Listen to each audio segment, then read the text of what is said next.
સાધારણ સભામાં જિલ્લા પંચાયતના ઉપપ્રમુખ મહાવીર બાપુનું સન્માન કરવામાં આવ્યું। ધારી તાલુકાના ચલાલા ખાતે આવેલ નાગરિક સહકારી મંડળીની વાર્ષિક સાધારણ સભાનું આયોજન કરવામાં આવ્યું હતું। સભામાં મોટી સંખ્યામાં સભાસદો અને આગેવાનો ઉપસ્થિત રહ્યા હતા। આ પ્રસંગે જિલ્લા પંચાયતના ઉપપ્રમુખ મહાવીર બાપુનું શાલ અને પુષ્પગુચ્છ અર્પણ કરી સન્માન કરવામાં આવ્યું હતું। કાર્યક્રમમાં ધારાસભ્ય શ્રી જીવી કાકડિયા, નગરપાલિકા પ્રમુખ જયરાજભાઈ વાળા, મહેન્દ્રભાઈ સાદરાણી, પ્રકાશભાઈ, ભરતભાઈ સોલંકી, જયંતિભાઈ પાનસુરિયા સહિતના આગેવાનો વિશેષ ઉપસ્થિત રહ્યા હતા। સભા દરમિયાન મંડળીના વાર્ષિક હિસાબો, વિકાસલક્ષી કાર્યો તેમજ આગામી યોજનાઓ અંગે ચર્ચા કરવામાં આવી હતી। ઉપસ્થિત મહાનુભાવોએ સરકારી ક્ષેત્રને વધુ મજબૂત બનાવવા માટે સહકાર અને એકતાની ભાવના જાળવી રાખવા પર ભાર મૂક્યો હતો। મારું નામ છે દિનેશ કુમાર જરીલાલ કાબરિયા।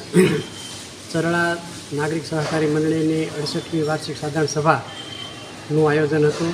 તે આયોજનની અંદર જયંતિભાઈ પાનસુરિયા તથા મહાવીર બાપુ જગ્યાના મહંતશ્રી, ચલાલા નગરપાલિકાના પ્રમુખ જયરાજભાઈ વાળા અને તમામ આગેવાનો ચરળાના ઉપસ્થિત હતા અને મિટિંગની અંદર ખૂબ સારી રીતે પ્રતિસાદ મળ્યો છે અને અમારી સહકારી જે મંડળી છે એની અંદર હું સહમંત્રી તરીકે કામ કરું છું અને ખૂબ જ સરસ રીતે ચાલે છે।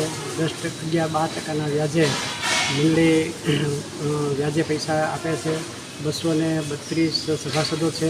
મારું નામ મનસુખભાઈ સાપરિયા છે। ચલાલા સહકારી મંડળીના પ્રમુખ છું। આજરોજ અમારી 68મી વાર્ષિક સાધારણ સભા હતી।